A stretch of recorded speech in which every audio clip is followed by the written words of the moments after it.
Hello, and welcome to Ben Yo Chats. If you're curious about the world, this show is for you. Do we need language to be human?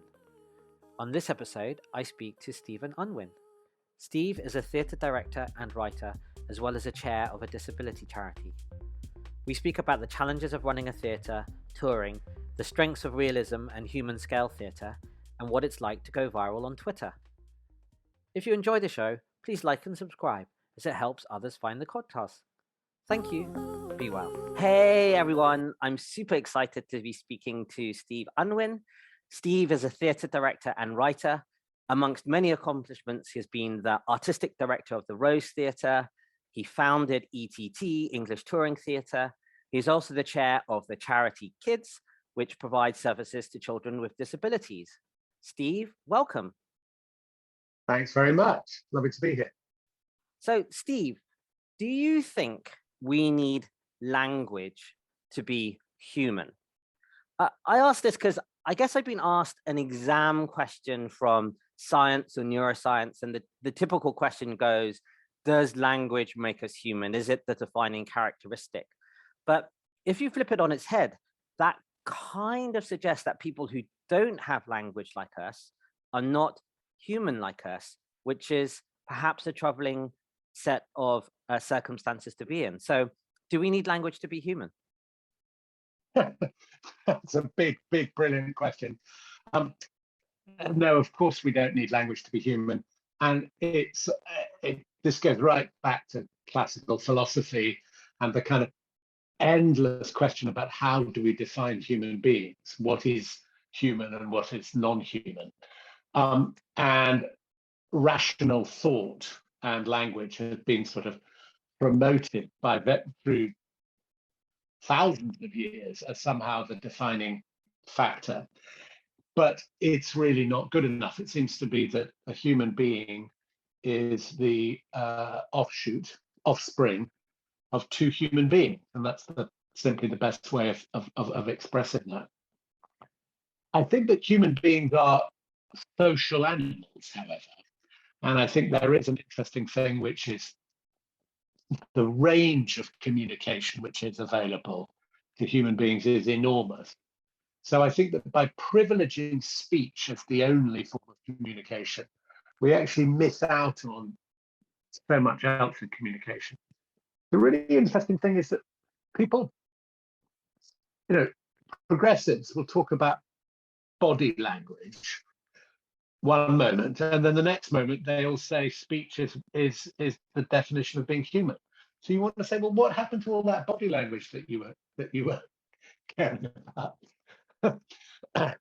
No, it's a big question, but we have to move beyond as a definition. I'm convinced.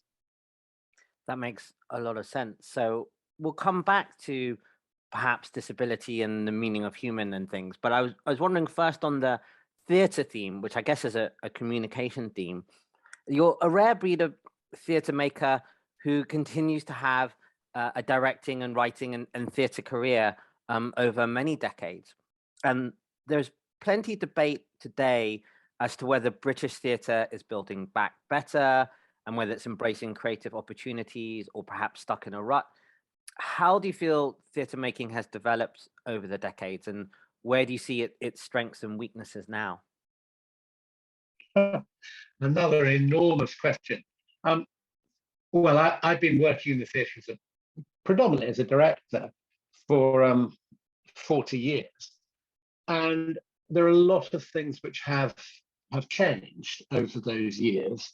There are some things that stay the same. I think that what I am concerned to see in the theatre, but actually in culture and indeed in disability politics, which is another thing I care about a lot, is the human being in all his or her or their frailty and complexity and multifacetedness. And I suppose all the theatre that I have enjoyed watching trying to make, being part of, has been about the human being, human scale, the fragility of human beings, the delicacy, if you like, of human experience. And certainly that's the kind of theatre that I am drawn to, as opposed to, I suppose, fantasy, techno, and violence, which, I mean, all of those are part of human experience. I recognise that, but I suppose I'm most interested in theatre, and this is what I like about the theatre as opposed to film, which of course I also adore, but is that there is a human being in the centre. There's a human being on stage, and that it is an art form with a human scale, if you like. So that for me is the thread that runs through all the theatre that I've enjoyed and also not enjoyed. I tend to prefer going to see a new play than an old play, because I like the, if you like, the innocence that you bring when you go to see a new play, because you want to know what happens next. You want to know who these people are. You want to know what this story is, what this family, what is happening in this world that the writer is presenting. So I sort of prefer that than going to see yet another radical take on some established classic. Now, I've done that work myself over the years, and I'm aware of that. But that's certainly my taste when I'm going to a play. And I suppose that I think that the development of new writing, of writing which catches modern human experience, is what I think is the most important thing that can happen. Now, that to me should be about writing which I feel that is engaging in what it is to be human, going back to your other question, rather than simply engaging in questions of form. I mean, of course, form, but it seems to me that new content should come first and form should result from content.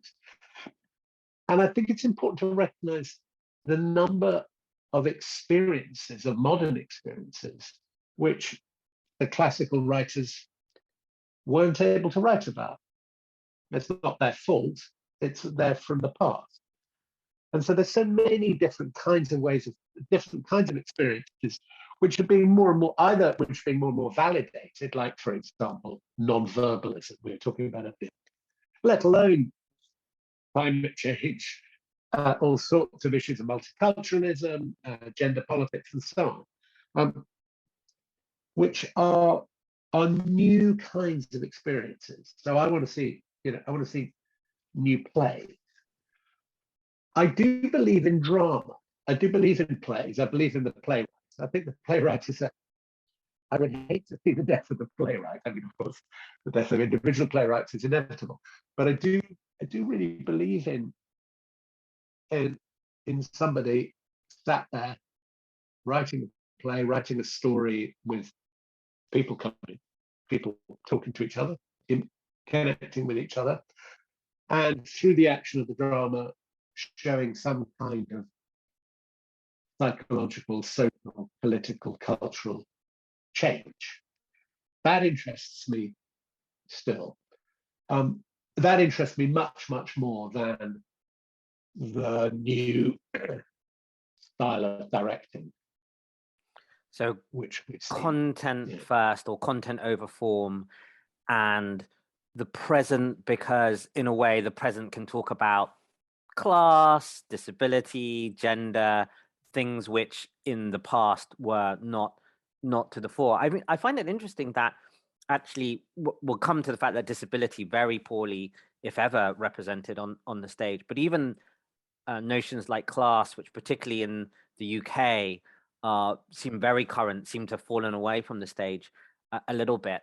And I think back when you're thinking about your sort of decades and the way you articulate it. 1950s, 1960s, Royal Court, Berlin, Germany have that. The theatre which starts there seems to be of this human scale idea that you talk about, and the way it's developed. We still have some of that, but like you say, perhaps a little bit less so in the last decade or so. Is that your impression and how you see it's developed, or do you have a little bit of a different reading? Well, I certainly come out of the tradition, which is, you're right, of the old royal court. That's where I was, when I was in my teens, I was going to go and see, I was seeing endless things at the royal court, and obviously the impact of the Berliner Ensemble and of the Brecht theatre and of the political and social readings of Shakespeare and of the classics. That's certainly where I come from. Now, of course, that must always be challenged, because if you look at that, that was homophobic, it was all kinds of things, all kinds of charges should be leveled against that. And I recognize that. And yet at the same time, it was perhaps more socially inclusive than some people remember.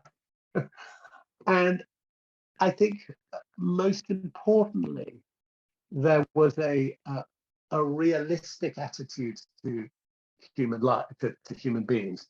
I don't necessarily mean, of course, I don't mean naturalistic. I mean realistic. I mean that people live in society, that people live next to each other, that people interact with each other, that we are shaped and created by our environment and our class and our gender and our sexuality and our religion and all the rest of it. But that work, and I think this is one of the hallmarks of all the great classical writers, actually, is that work sees the human being in society and doesn't imagine that the human being, is this kind of isolated. I sometimes think that we have a rather romantic notion of character nowadays, that there is this kind of, I stand independent of my time, which I don't think one can do, stand independent of one's time or background or class or whatever. So it's not that I think, oh God, I want everybody to be doing the Berliner Ensemble in 1949. I really don't. I really don't. But I do think that there are lessons to be learnt from that moment, and from the Royal Court, and I suppose from the tradition of realism, social realism, political realism. I think there are still great things to be learnt from that. And I emphasize that's not to be confused with naturalism, although I think that naturalism has great values, which is, and great radical values, which of course is unfashionable now, but marvelous. I think when you think of Zola in the essay on naturalism said, it's a phrase that I always get wrong, but I love. Said something like, there is more poetry in the apartment of the bourgeois than in all the faded palaces of history. And I kind of love that, that in everyday life there is poetry. And this is in a great tradition. Let's go back to Vermeer, Rembrandt, the great painters. That there is poetry and meaning and value in a scene set in the kitchen, and there's a slight danger of that being, well, there's a reaction against that, which of course I understand. It's a funny thing is I very much came of age in the 1980s. That was my time. I left university in 1982, and what we were all engaged with, and that produced Theatre de Complicité, Cheek by Jowl, all sorts of, very influential companies.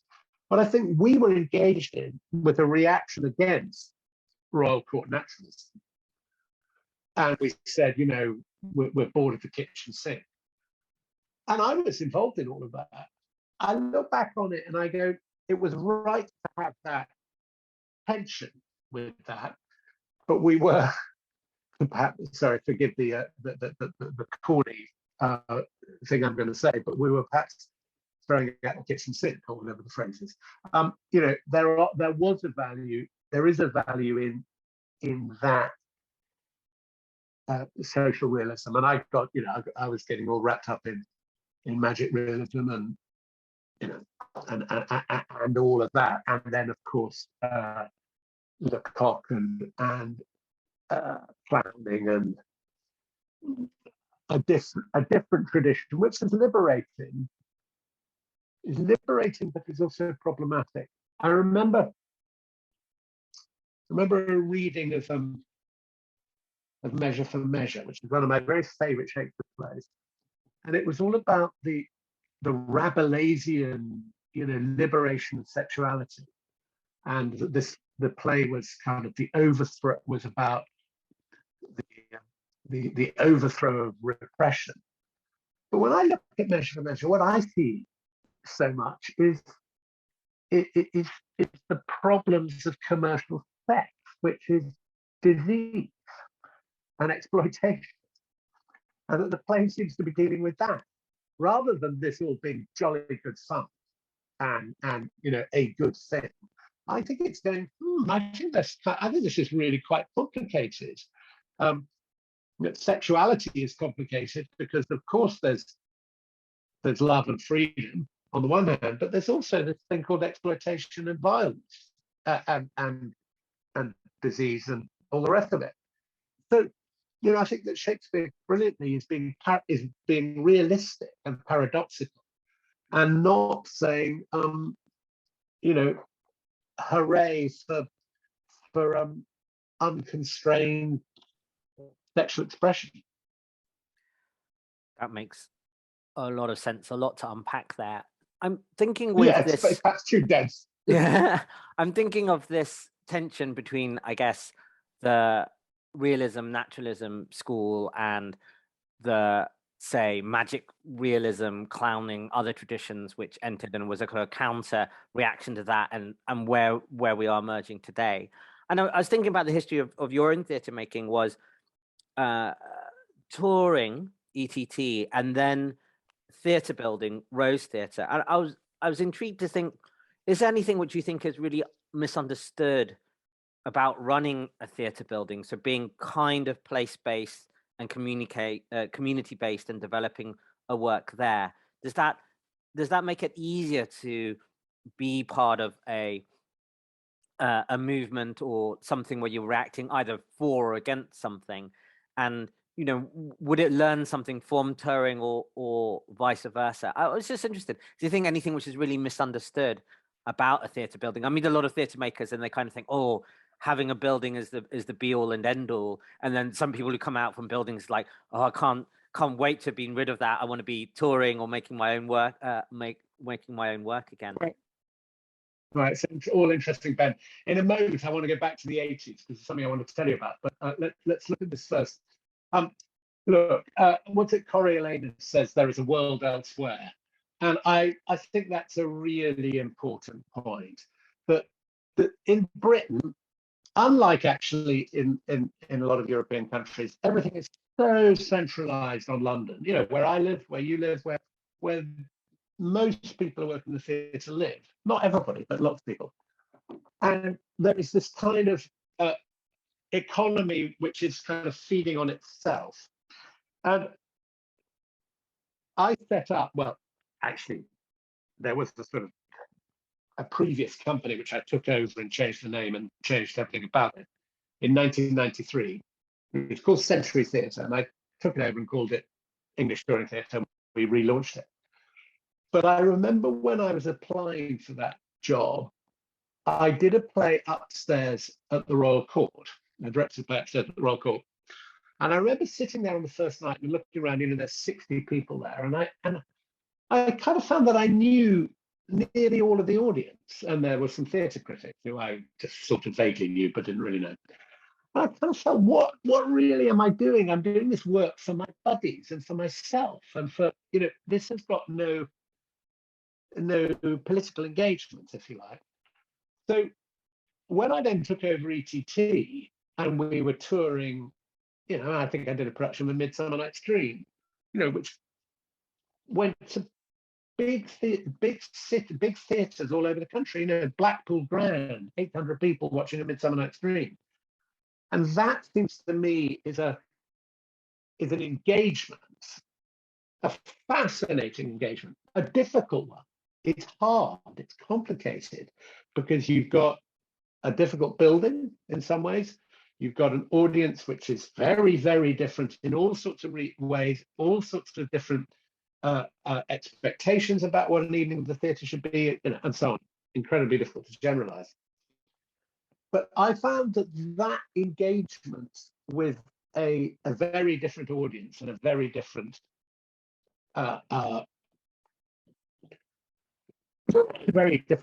group incredibly stimulating, frustrating, challenging, thrilling, and hellish all at the same time. I stayed with ETT for 15 years. I sometimes think I probably was there too long, but that's another question. And I got absolutely devoted to those theatres that we toured all over the country. There are real, for a young director wanting to, to do something like that, there are real challenges. It is not easy. At the same time, making a career as a freelance director is not easy either. But it was a sort of a learning curve and an opportunity which I'm so glad I had. Then going to run the Rose, which I did in, when did I do that? 2008, was it? We opened it in 2008. Peter Hall asked me he was going to run it, and then he couldn't. So I opened it and ran it. Enormously challenging. A beautiful theatre, which is too big, which has some major design problems, and yet also brilliant. In a suburb of London, without any proper funding base. So, I spent so much energy in trying to keep the place open, trying to appeal to trying to manage all the different stakeholders, who wanted different things, contradictory things. Theatre critics want one thing, the actors want something else, the local authority wants something, the university wants something, the town wants something, the business wants something else. And it was fascinating, and I'm glad I did it. But Jesus, that was hard. I mean, that was really, really hard. Because, and the honest truth is, I sometimes found that I think this was my fault, but I had moments of feeling very depressed by it, really depressed, that I couldn't, how do you make this thing work? And so I probably would be sometimes feeling a bit negative and a bit, this is all impossible. And somehow to pull something, I think it opened and it worked, and we built an audience, and I'm really proud of the vast amount that happens. But somehow you probably need more magical belief than I had to really pull it off. It wasn't helped by the fact that I live an hour and a half away. I live in northeast London, and this is in southwest London. So it'd be a kind of hour and a half journey first thing in the morning, and then getting home at midnight after, having watched the show or watched the whatever it was that evening. So it was a very, very, it's hard. So I think running things is a really good thing to do for a director, but recognize that it's only, or rather recognize that the creative element, or rather you have to redefine what creativity is. I look back, and of course those two jobs allowed me the opportunity to direct a lot of plays. So my CV is, I've directed I don't know, 80, 90 plays now, something professionally. So I've done a vast amount. Um, and that, was helped by having my own company. But I would reckon that in both jobs, but particularly the Rose, the directing was 10% of my job. If only all that one had to do was direct plays, that would be fine. I'd say particularly the Rose was very, very, very challenging. I hadn't understood how multi-stakeholder that was. I guess most buildings are there because some are placed in their community, but often have all of these multi-stakeholder issues. And actually, it's the same.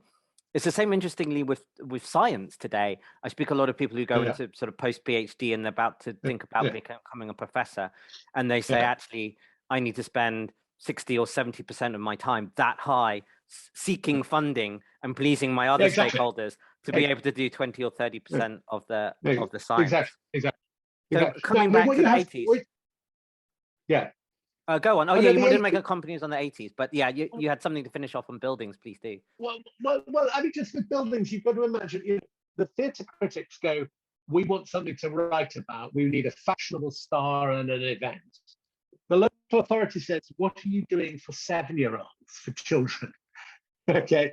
The university says, where's the program for our students? How are you working with our students? We don't care about famous stars.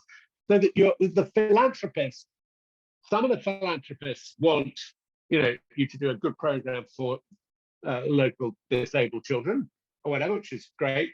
Other philanthropists want their brand to be attached to some famous name. So if you like, corporate sponsors need that. I mean, and then trusts and foundations have got another thing again. So the stakeholder map is deeply contradictory. What I wanted to tell you about the 80s, there was a particular project which in some ways one of the most successful things I did, but in a way marries those both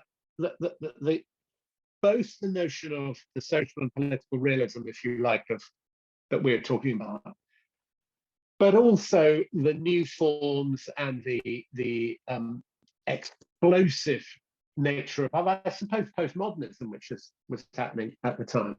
And that was, I did a play by a German playwright called Manfred Karger. I did 2 plays by him, in fact.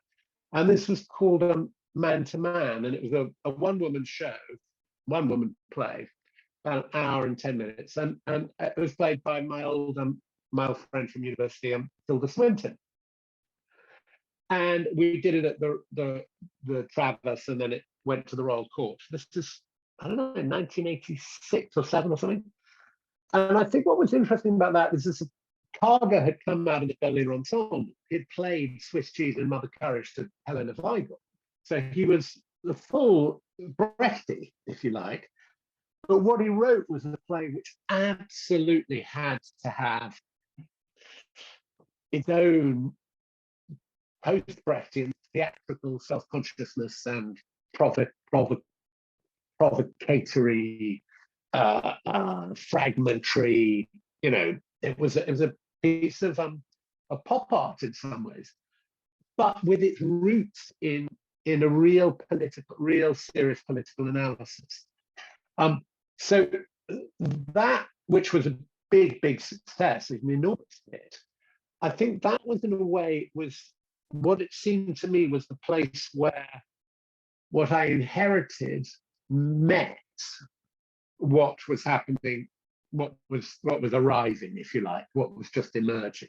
And that, and the other play by Karger, The Conquest of the South Pole, which also had some of those issues, some of those things. That for me was very, very important moment about being able to be in the 80s while at the same time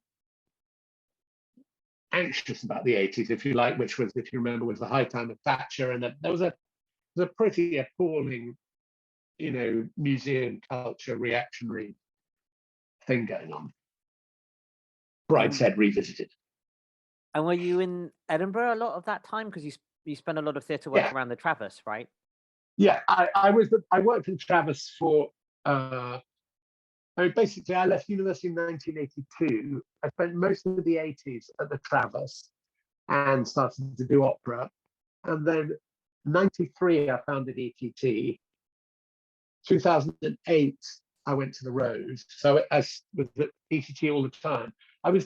I did opera at the same time elsewhere, but in 2008 I went to the Rose, and then I left the Rose in 2015, and I've been freelance. I was ill actually for a year, but I've been freelancing since.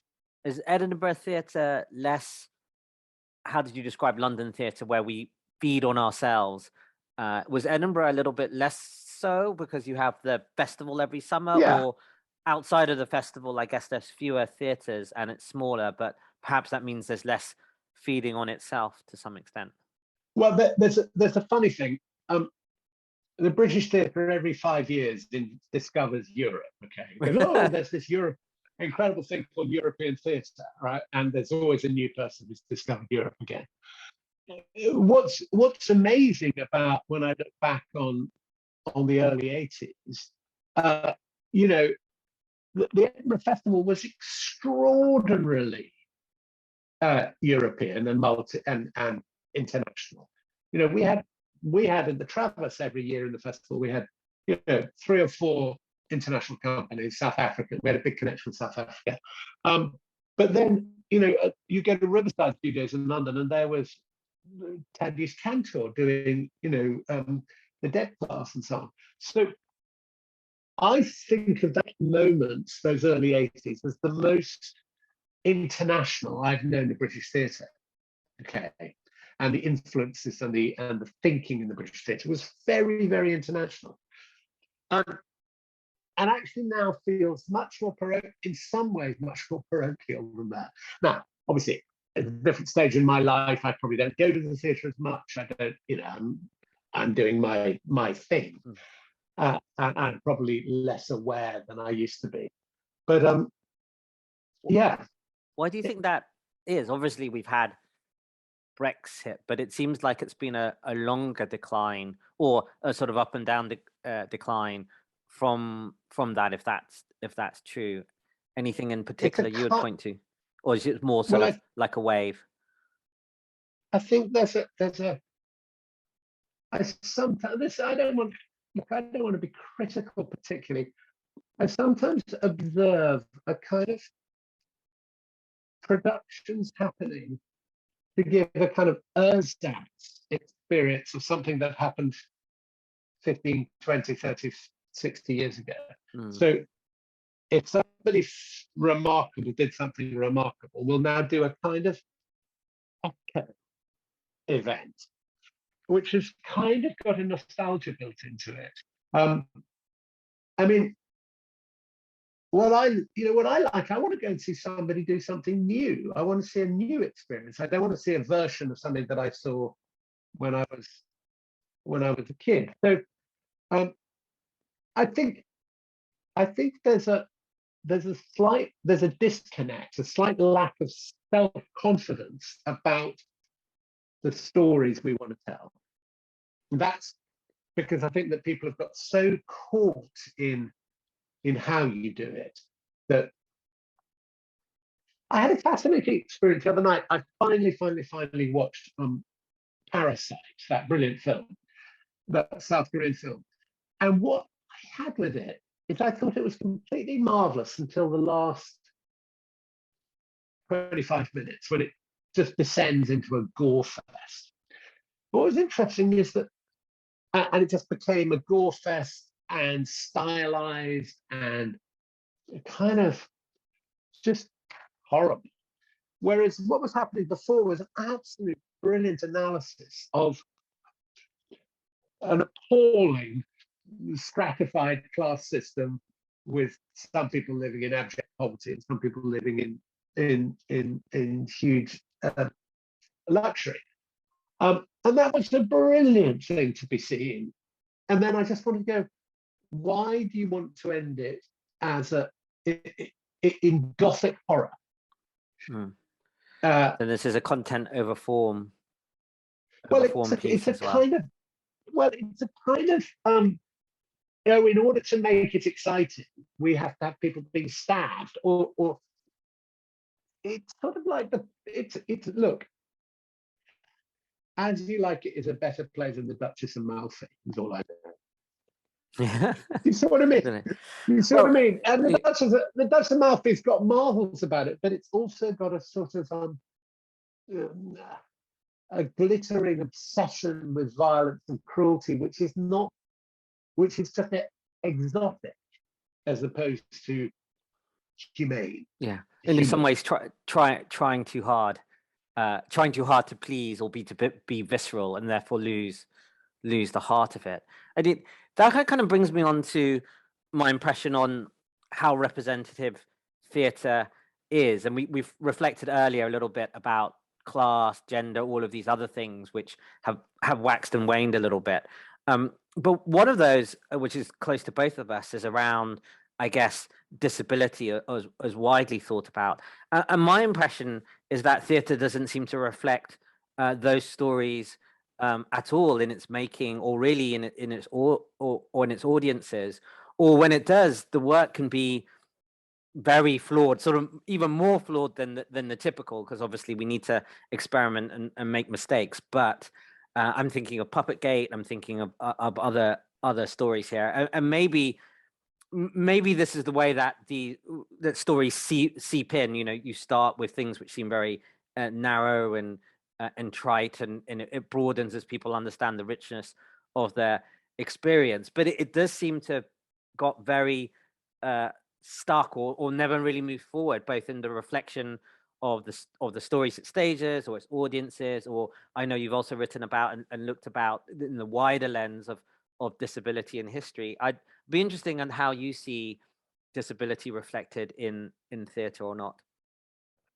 Well, what I think is that if you just take a historical perspective for a bit, if you go back to the eugenics moment, okay, and I've been the eugenics, not moment, century, if you like. I've been doing a lot of research on that, which I can explain in a minute. What you see is a very peculiar double standard, which is a large number of progressive artists, the kind of people who we would regard as, kind of, we have on our bookshelves, Virginia Woolf, D.H. Lawrence, Bernard Shaw, H.G. Wells, and so on and so on and so on. The Huxleys. There are a lot of those people who fought for the great progressive causes, whether it's women's rights, whether it's sexual liberation, whether it's gay rights slightly less, but the others, and a more equal society. This group regarded people, particularly with intellectual disabilities, but even with physical disabilities, with utter contempt, and supported the eugenics movement, which thought that there were ways of stopping these people from reproducing, which was sterilization and segregation, and that somehow that disability and neurodisability were the curse on the planet which needed to be got rid of. Some of them even suggested murder. And of course, murder happened under the Nazis, and sterilization happened on a massive industrial scale in America. So what I'm trying to say is that I think that disability, and particularly neurodisability, intellectual disability, is to use an ableist term, is a blind spot with liberals, of which I am a liberal and an avowed liberal. And I think it goes back to your opening question about how do we define a human being as what I'm saying is that if you think that the most important thing in the world is to be intelligent, to be clever, to talk at length, to read lots of books, you really can't cope with somebody who isn't, and somebody who doesn't talk or doesn't read lots of books. And you find that somehow appalling. Sort of viscerally appalling. And that double standard is still evident. And I can give you a real example of this, and I'm going to come to the theatre in a second. I'll give you a real example. you remember the Euro football match, which was the final, which was so kind of ghastly. And you remember the lads who missed the penalties at the end, and they all happened to be three black lads and whatever. And there was a lot of racist abuse of them. What was interesting looking at Twitter was how many people attacking the racists said, "Oh, you're a racist moron," or "You're a racist idiot," or "You're a racist cretin." So in other words, these liberal progressives who champion the cause of multiculturalism and diversity think that racism is bad. Racism is bad, but the terms of contempt that we used to abuse and segregate and sterilize and attack and even murder people like, frankly, our kids. Those words are still fair game. That kind of abuse is still fair game, and that, I think, that just shows in the most vivid way the way that this subject, this experience, not so much physical disability, but intellectual disability, is still a great problem for progressives. And progressives, of course, work in the theatre. There are people who are changing that. There are people who are fighting that. I'm not a lone voice at all. There are lots of people doing good stuff. But I think there's quite a long journey to go.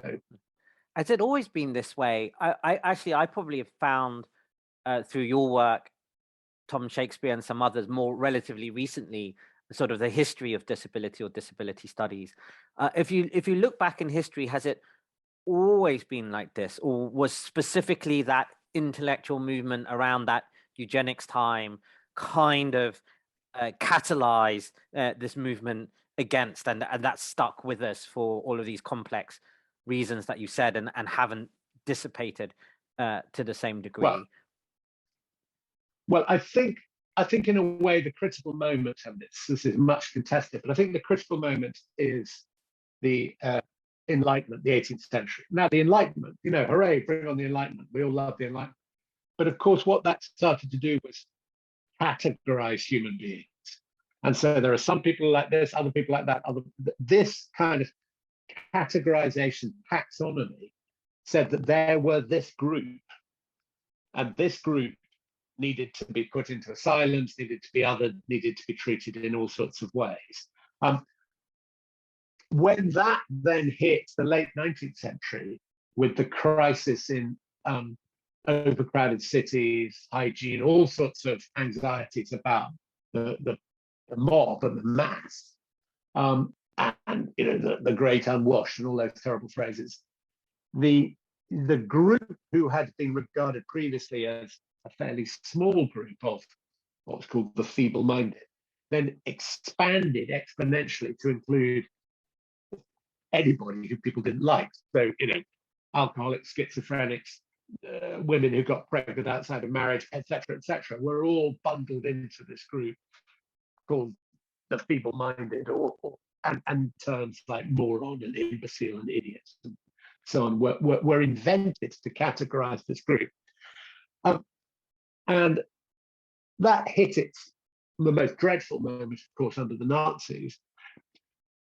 But actually, even in the 50s and 60s, there was still, and even right through 70s and 80s, there was still this notion of this group, this othered group, who are not like the rest of us,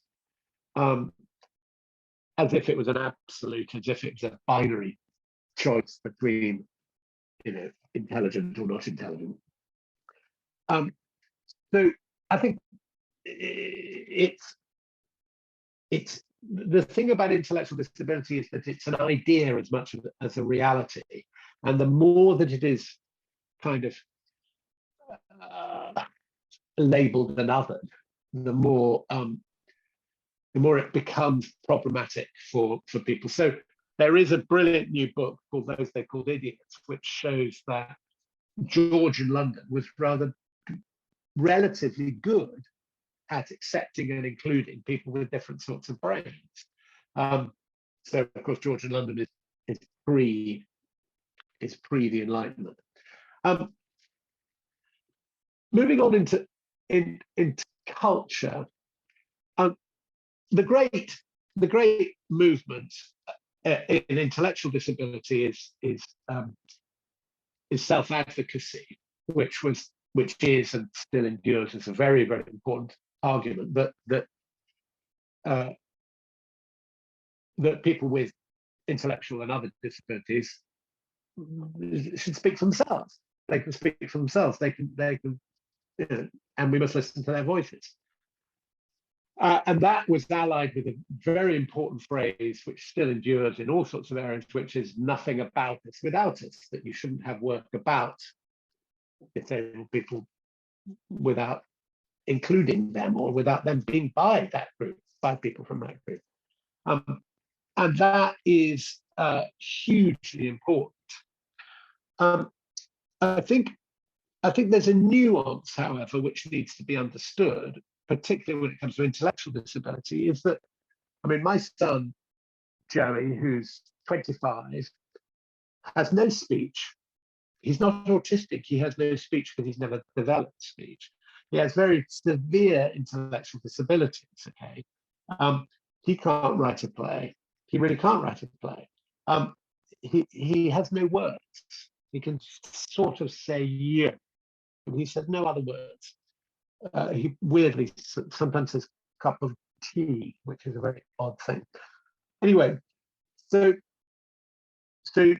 it's not good enough just to say self-advocacy, nothing about us without us. If one is trying to engage with some of the more severe disabilities, now it is absolutely right with moderate disabilities, of course it is.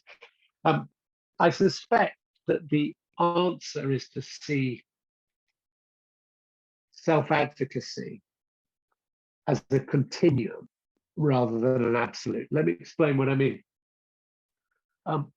So I don't have intellectual disabilities, and I can advocate for myself in most situations, except I need a doctor when I'm ill. I need my accountant to sort out my miserable small amounts of tax every year. I need one of my car doesn't work. I need somebody to fix it because I don't know how to open the bonnet. So I need people to do things for me.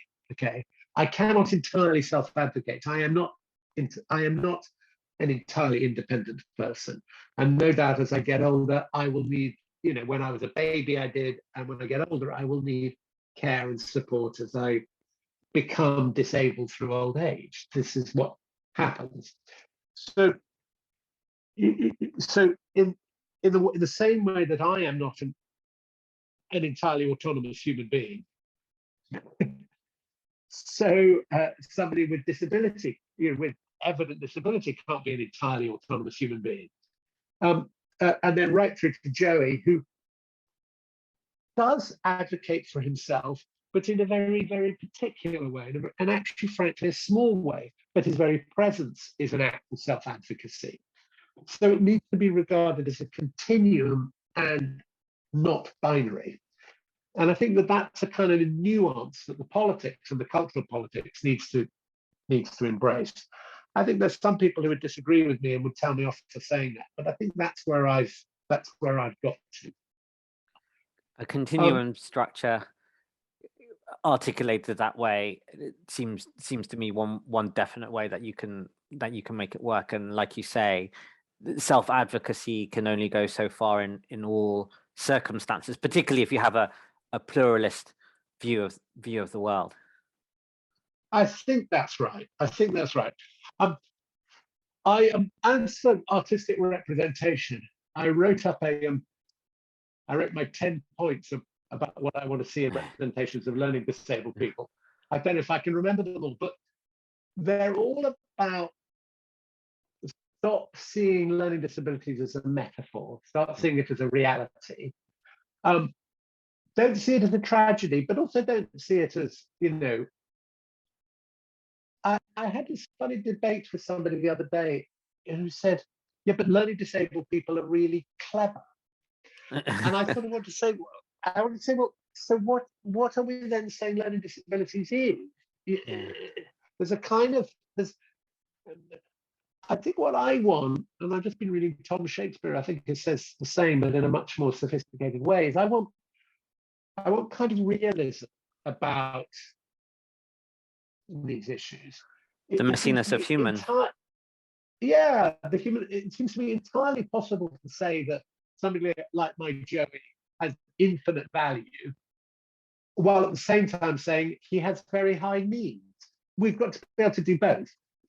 It's not the danger with some of the disability arguments at the moment is that they actually, by emphasizing high achievement all the time, they're actually replicating the structures of the rest of the world, which say high achieving people are better than low achieving people. And Yeah, that's a problem, you know. I see that, and I hadn't heard your articulation before with the clarity about how where we get to say, for instance, in theatre or art today, being so influenced by the Enlightenment and a set of intellectuals is still weighing down this area of humanness because of the disdain that they held a lot of these disabilities. And in some ways, the metaphor is no reason why you can't walk and chew gum at the same time. There's a lot of these things where you can show that you can be very loved and have high challenges, be very human, but still have a lot of needs. And that maybe brings me on to the fact that you're one of the only people I know personally who has gone viral on Twitter.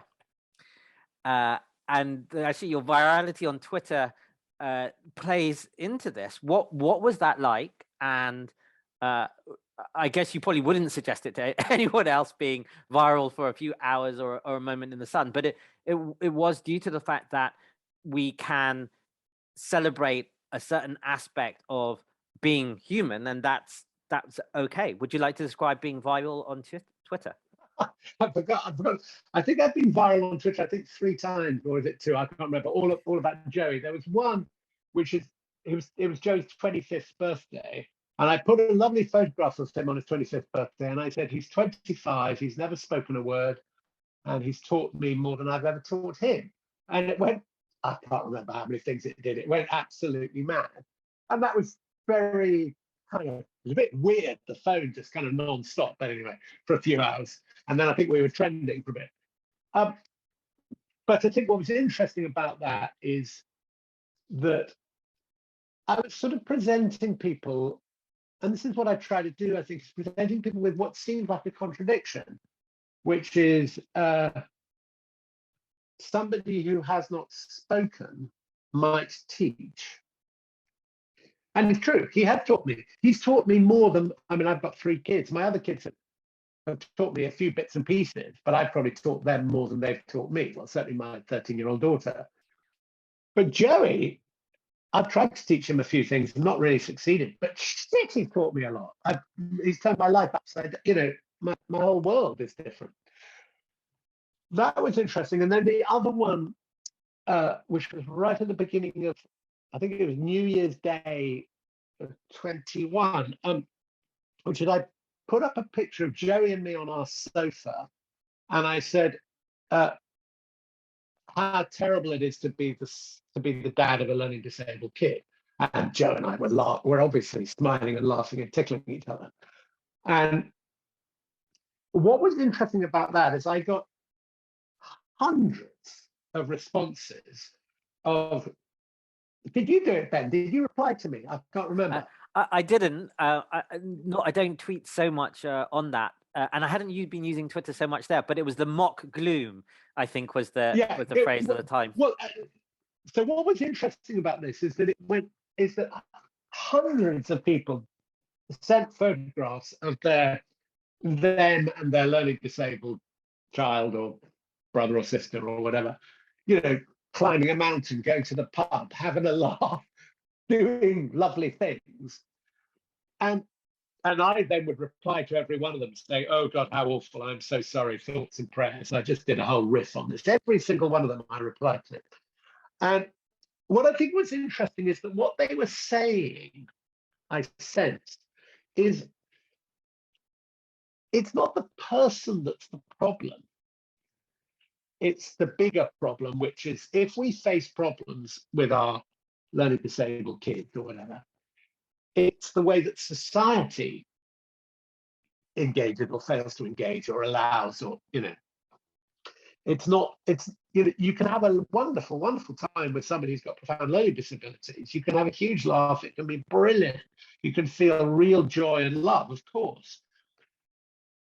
But once you step out and try and get a service, try and get an education, try and get housing, try and get financial support, try and get all those other things that these people need, that's where the problem lies. The problem is not in the person. It's the social model of disability, if you like. The problem is a broader one. And I think that's what that tweet, the reaction to that tweet brought out, which was lovely. There was another one that went viral, but I can't remember which one it was. Anyway, yeah, I just really forgotten that fascinating. Yeah, I hadn't.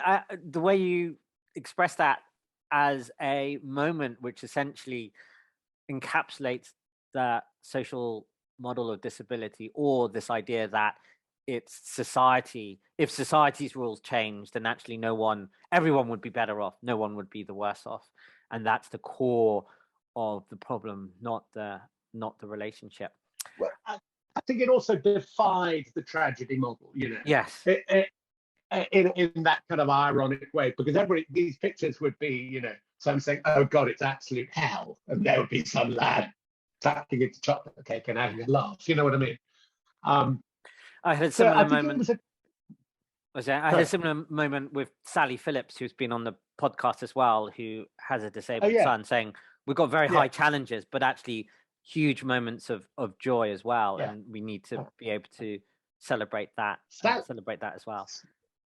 Sally's fab, and you've also had Dan, haven't you? You've had Dan Goodley, Dan Goodley talking very specifically on disability studies. I should I don't know him. I should send a message to Tom Shakespeare, because I think his works are very interesting here as well. This maybe brings me to a short section on underrated or overrated or commentary. So I'll fire out 4 or 5 little kind of words or ideas, and you can say whether something is overrated, underrated, or you can pass, or you can just say some comments about it, and then we'll wind up. So overrated or underrated, Bob Dylan. Well, I love Bob Dylan. Absolutely love Bob Dylan. I think there are parts of Bob Dylan which are overrated, and there are other parts of Bob Dylan which I think are underrated. So I think both. Right. But I think, look, I have this theory. Early Dylan. I have this theory that there are 5 great artists of the 20th century. Do you want this theory, Ben? The 5 great artists. Yes. Who are they? And this is pure provocation. But anyway, Picasso, Brecht, Joyce, Beckett, Bob Dylan. I'm afraid they're all white guys. There you go. Those are my 5. Yeah. What they are is they're 20th century artists who could only be in the 20th century. They produce 20th century art. So there they are. Disagree. Everybody tears it to shreds. I've said it before, but I get shot down. But anyway. 2.5 of them are playwrights. That's interesting as well. As we'd expect. 2.5 of them playwrights. So overrated, underrated. Piero della Francesca. Oh, sublime genius. My favorite painter, probably. Probably underrated, although I don't know what critical opinion of him is at the moment. But there's something about Piero. Describe his works. Well, in fact, I was on a podcast called My Favorite Work of Art, and I did the Baptism of Christ. Piero is that phenomenal, cool, objective. Everything is counterpointed. The resurrection in San Sepolcro is the risen Christ coming out of the tomb, staring straight at us, and below the tomb are the 4 soldiers who are all asleep. And that for me is like it's Shakespearean in its counterpointing. It's that is, if you like, is the essence of the embodiment of the realistic condition that I've been talking about. Is yes, there's a spiritual element, yes, there's a sublime element, but it's also completely materialistic because the soldiers who are all characterized and individualized are asleep. No, I love Piero. I love Piero. It's my desert island paper. Excellent. Underrated, overrated.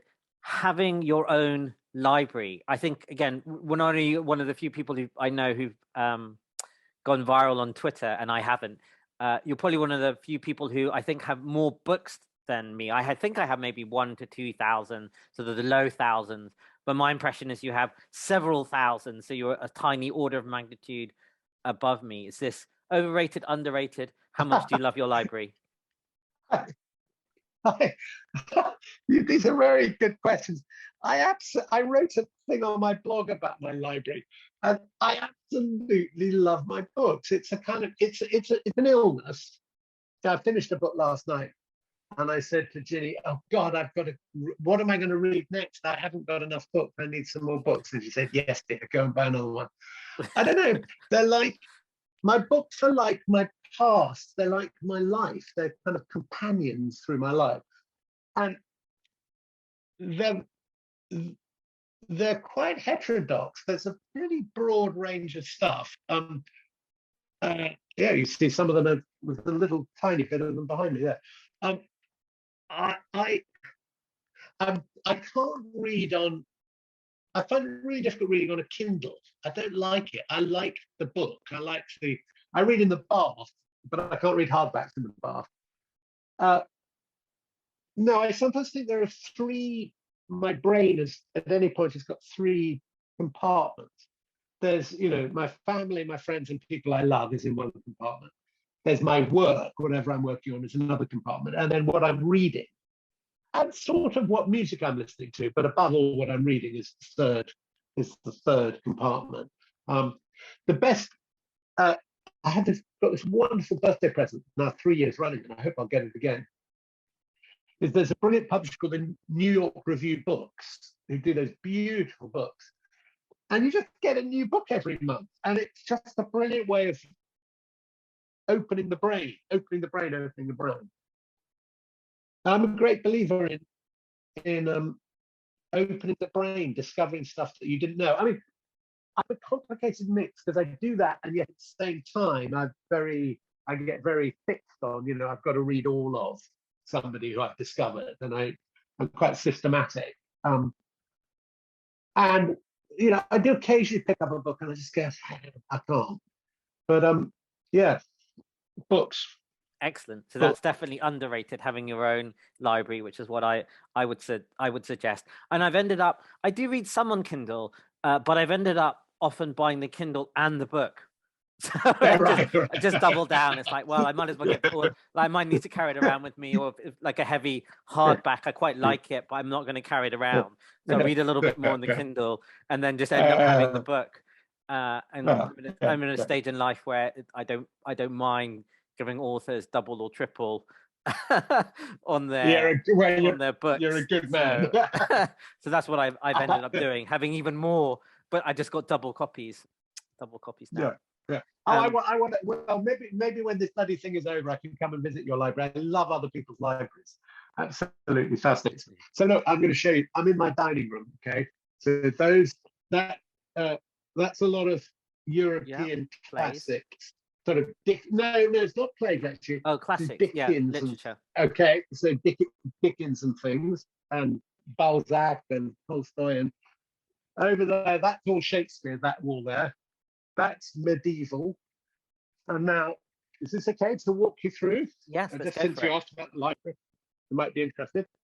And then here's my front room, and this is all 20th century, all 20th century.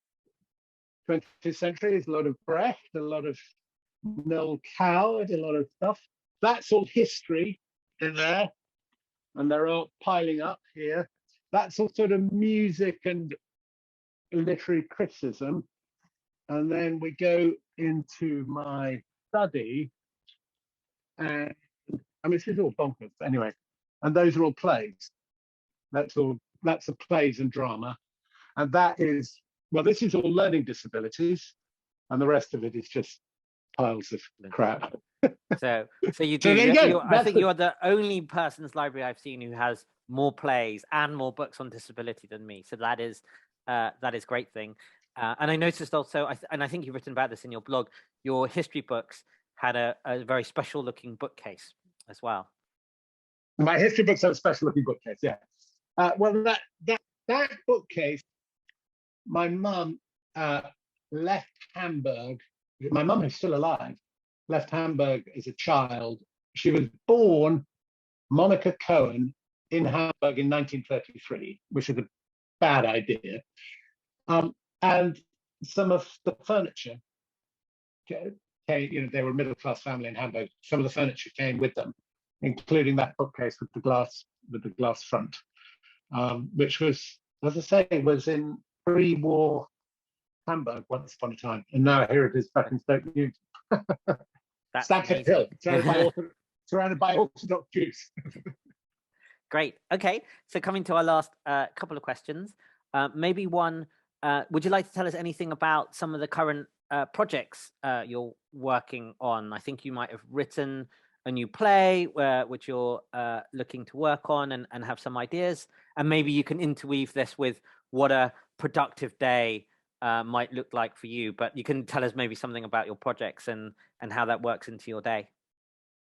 Well, at the moment I'm writing. I mean, there is a theatre project that I'm meant to be directing next year, but in the spring, but God knows. I won't go into that detail, but I've got 3 writing projects on the go. I've written a play about the wild boy of Aveyron, who was a lad who was discovered in the woods of the south of France in 1800. And he had completely uncivilized. He was 12 or something, and he had no engagement with human company at all. He was a wild boy, and he was taken to Paris, and he was taken under the watch of this guy Itard, who wanted to teach him. And he was interested, Itard was interested in what makes a human, going back to your opening question, what makes a human? How do you socialize? How do you learn human skills? But ultimately, Itard failed to teach him very much. And it's probably, what's still not known to this day is whether the lad had learning disabilities, profound learning disabilities, and had been abandoned in the woods because of his learning disabilities, or whether because he'd been abandoned in the woods, he never developed speech and the rest of it. So that's a little 3-hander play, and I'm very interested in Itard's housekeeper, who actually ended up looking after the boy. And that's the principle of love and care, as opposed to science and knowledge, and that actually you need an alliance of both of those, it seems. So there's that. I'm just finishing writing a history of learning disabilities in culture and society, going right back, which is some of the stuff we've been talking about.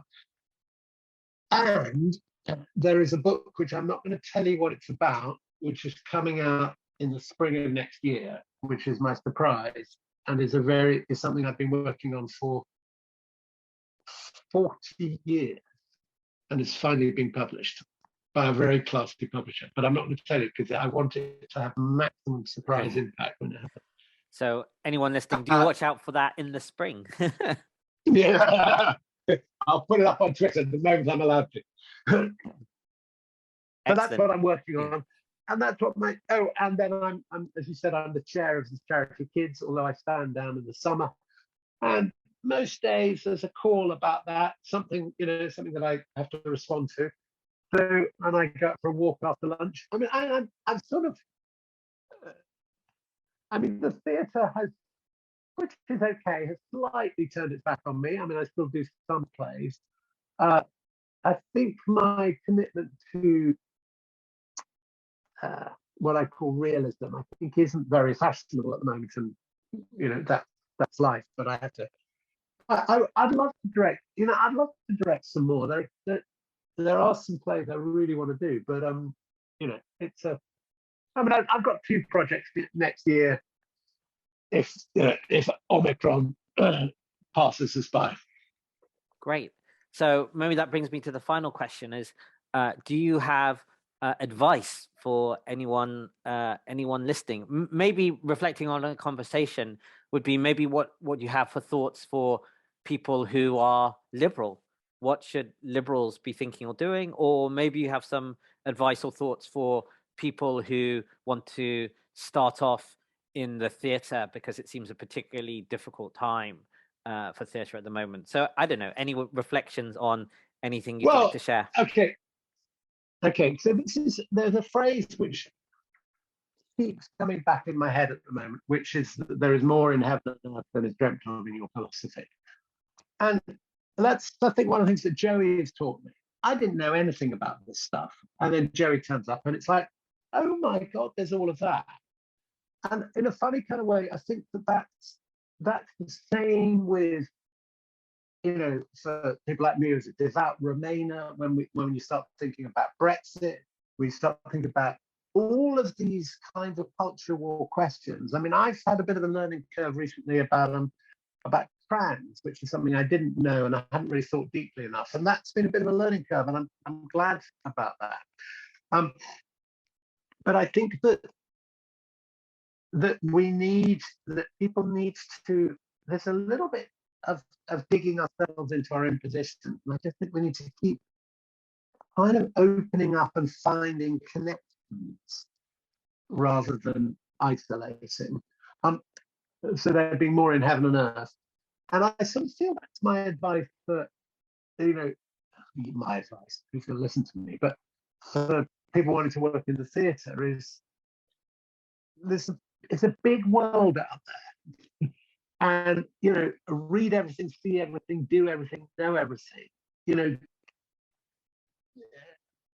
then you kind of get a sense of what you might do could be new and about now, if you know an awful lot about what's happened already, what else is out.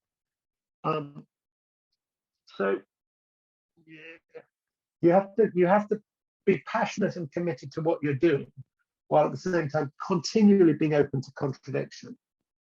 I think that sounds very wise, and I don't know if I live it, but I wish I did live it. Do you know what I mean? Yes. So open to connections, not simply closed in your own box, and to be in the now, particularly for theatre, it helps knowing where you've come from and what's exciting around in order to create work of the moment.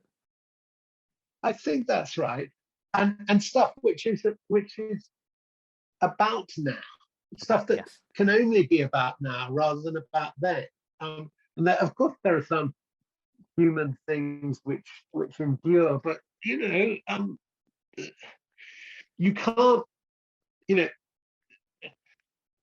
like those creators on, really like those creators on your list.